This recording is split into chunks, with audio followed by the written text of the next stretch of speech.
بسم اللہ الرحمن الرحیم۔ السلام علیکم۔ آج جو ہمارے پاس ٹاپک ہے وہ ہے پیپر پریزنٹیشن۔ بہت سے اسٹوڈنٹس پورا سال اپنے سبجیکٹس کی تیاری کرتے ہیں، لیکن جب بورڈ کی ایگزامز آتے ہیں تو ان کو یہ معلوم نہیں ہوتا کہ ہم نے بورڈ کے پیپرز کو کیسے اٹیمپٹ کرنا ہے، تو کس طرح اٹیمپٹ کریں کہ ہمارے میکسیمم مارکس ہم حاصل کر سکیں۔ تو آج ہم ان کو کچھ ٹپس شیئر کریں گے، اگر وہ ان کو فالو کریں گے تو ان کے مارکس میں وہ میکسیمم مارکس انشاءاللہ گین کر سکیں گے۔ اچھا، یہ چیزیں جو ہم ابھی بتائیں گے آپ کو، یہ ہم نے کہاں سے سیکھی؟ کیونکہ ہم نے بھی خود بورڈ کے ایگزام دیے ہوئے ہیں، تو ہم نے وہاں سے بھی سیکھا، میٹرک میں بھی دیے، ایف ایس سی میں بھی دیے اور بی ایس میں بھی دے رہے ہیں۔ اس کے بعد جب ہم بورڈ ایگزام میں تھے تو ہم بھی اپنے سینئر سے پوچھتے تھے جن کے اچھے مارکس آتے تھے کہ آپ کس طرح سے اٹیمپٹ کرتے ہیں، پھر وہ ہمیں اپنا ایکسپیرینس شیئر کرتے تھے۔ اس کے علاوہ موسٹ امپورٹنٹ جو ٹیچرز پیپرز کو چیک کرتے تھے، ہم ان کے پاس بھی جاتے تھے کہ آپ کس طرح سے چیک کرتے ہیں اور کس اسٹوڈنٹ کو زیادہ مارکس دیتے ہیں، پھر وہ بھی اپنا ایکسپیرینس ہمارے ساتھ شیئر کرتے تھے اور ہم اس سے بھی سیکھتے تھے اور پھر ہم اسی کو اپلائی کرتے تھے، اور واقعی وہ چیز جو ہے ہمارے لیے فائدہ مند ہوتی تھی۔ تو یہ چیز ہے، آج ہم یہ کچھ ٹپس ہیں یہ شیئر کریں گے، اور ہم نے اس کو ساتھ ساتھ ایکسپلین بھی کریں گے کہ کس طرح سے ہم اس کو فالو کریں۔ تو سب سے پہلے ہے رائٹنگ۔ ایک اسٹوڈنٹ کی جو رائٹنگ ہے وہ سب سے زیادہ رول پلے کرتی ہے اس کی پیپر پریزنٹیشن میں۔ ایک ایگزامپل سے ہم اس کو سمجھ سکتے ہیں، جس طرح ہم لوگوں کی جو فزیکل اپیرنس ہوتی ہے، ان کے کپڑوں سے، ان کے بول چال سے، ان کی پرسنالٹی سے ہم یہ اندازہ لگاتے ہیں کہ وہ کس علاقے سے ہے یا کس سٹی سے ہے، وہ ویلیج سے ہے، سٹی سے ہے، تو ہم اس چیز کا اندازہ اس کے فزیکل اپیرنس سے لگا لیتے ہیں۔ سیم اسی طرح جو آپ کا پیپر چیک کر رہا ہوتا ہے وہ آپ کی رائٹنگ کو دیکھ کر یہ اندازہ لگاتا ہے کہ یہ کس اسٹوڈنٹ کا پیپر ہے، یہ ایک ٹاپر کا ہے، ایوریج اسٹوڈنٹ کا ہے، یا وہ بلو ایوریج اسٹوڈنٹ کا ہے۔ تو یہ آپ کا فرسٹ امپریشن بناتا ہے۔ تو آپ کی رائٹنگ جتنی اچھی ہوگی، آپ کا پیپر کے مارکس جو ہے نا اتنے میکسیمم آئیں گے۔ تو یہ یاد رکھنا ہے، آپ نے رائٹنگ جو ہے اچھی کرنی ہے، پہلے سیکھ لیں، نہیں ہے تو ڈیورنگ ایگزام جو ہے نا آپ اس کو اچھی سے اچھی رائٹنگ میں لکھیں۔ جو دوسری چیز ہے وہ ہے ہیڈنگ۔ ہیڈنگ کیا ہوتی ہے؟ ہیڈنگ سے جو چیکر ہوتا ہے، جو آپ کا پیپر چیک کر رہا ہوتا ہے، اس کا کام آسان ہوتا ہے۔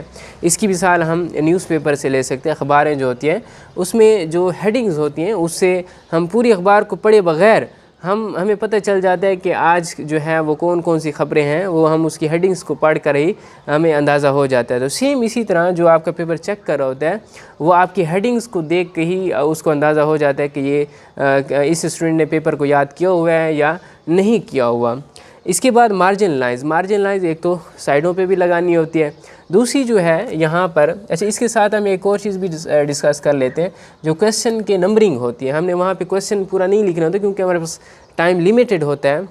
تو فار ایگزامپل جو کویسچن نمبر 2 ہے کہ اٹیمپٹ آل کویسچنز یا اٹیمپٹ اینی 5 کویسچنز، تو آپ اسی کو لے کر آگے چلیں گے، اور اسی کے پھر پارٹ ہوتے ہیں 1 2 3۔ اچھا، اسی کے ساتھ میں ایک اور پوائنٹ کو بھی ساتھ میں ڈسکس کر لیتا ہوں۔ اس میں سے آپ فار ایگزامپل 3 کویسچن ہیں اور آپ نے 2 کرنے اس میں سے، تو آپ نے اس میں دیکھنا ہے کہ مجھے سب سے زیادہ کون سا آتا ہے، تو پہلے آپ نے وہ کرنا ہے، ٹھیک ہے؟ آپ نے پہلے سب سے بیسٹ امپریشن بنانا ہے۔ تو فار ایگزامپل آپ کو پہلے کویسچن 3 آتا تھا، تو آپ نے کیا کرنا ہے، اس کویسچن کو لے کر جو کویسچن نمبر 2 تھا مین، اس کا آپ نے 3 پارٹ لکھنا ہے، ٹھیک ہے؟ تو یہ لکھ کے پھر آپ آنسر لکھیں گے، تو یہ کویسچن نمبرنگ ہوگی۔ اس کے بعد آپ جب آنسر کو لکھ لیں گے تو جب اس سے نیکسٹ جب آپ کویسچن لکھیں گے آنسر اس کی لکھنے سے پہلے آپ نے ایک اور کام کرنا ہوگا کہ آپ نے ایک اینڈنگ لائن لگانی ہوگی۔ اب اس اینڈنگ لائن کا کیا کام ہے؟ پھر اس کے بعد آپ نے کویسچن نمبر 2 اور اس کا جو بھی پارٹ 1 کرنا چاہتے ہیں 2 کرنا چاہتے بولے۔ اس سے یہ ہوتا ہے کہ آپ کا پیپر کا دور سے پتہ چلتا ہے کہ یہ کویسچن ختم ہو گیا، اب اس نے دوسرا کویسچن شروع کیا۔ ورنہ اگر آپ یہ نہیں ڈالیں گے تو یہ اس جو ایگزامنر چیک کر رہا ہے آپ کا پیپر کو، اس کو لگے گا کہ اس نے تو ایک کویسچن لکھا ہوا ہے، اور وہ 2 کے بجائے 1 کویسچن کا مارکس آپ کو دے کے چلا جائے گا۔ اس کے بعد جو ہے وہ لینتھ آف آنسر، تو آپ نے دیکھنا ہے کہ اس کویسچن کے کتنے مارکس ہیں۔ 3 مارکس ہیں تو آپ 6 لائنیں لکھیں، 9 لکھیں، ٹھیک ہے؟ اور اگر وہ 4 مارکس کا ہے، 3 کا ہے تو آپ کم از کم 6 لکھیں، 9 لکھ سکتے ہیں، ٹھیک ہے؟ اور 4 مارکس کا ہے تو 8 لکھیں، 12 لکھ سکتے ہیں، 16 لکھ سکتے ہیں، ٹھیک ہے؟ اسی طرح آپ نے جتنے کویسچن کے مارکس ہیں اسی کے اکارڈنگ آپ نے اس کی لینتھ وہ کرنی ہے.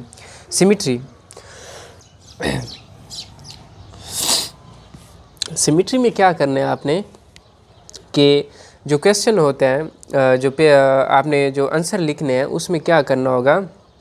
آپ کے پاس کیا ہوگا کہ ایک آپ نے سیمیٹری مینٹین رکھنی ہے. یہ نہ ہو کہ آپ نے ایک کویسچن لکھا اور اس کا کوئی پارٹ آپ سے رہ گیا, تو آپ نے کیا کیا کہ اس کو آگے کہیں لکھ دیا. تو یہ کوئی اخبار نہیں ہے کہ اس کا بقیہ حصہ کہیں پیچھے آپ نے چھوڑ دیا, ایسا نہیں ہو سکتا. آپ اس کو سیکوینس سے لکھیں, ایک فلو ہو, جب وہ چیک کرنے بیٹھے تو اس کے اندر ایک فلو ہو اور وہ ٹک لگاتا جائے اور وہ آپ کے مارکس لگاتا جائے. اگر اس کو چیک کرنے میں مشکل ہوئی تو وہ آپ کے مارکس کو کاٹے گا. تو آپ نے ان چیزوں کا خیال رکھنا ہے, تو انشاءاللہ آپ کے مارکس میکسیمم آئیں گے. Thank you.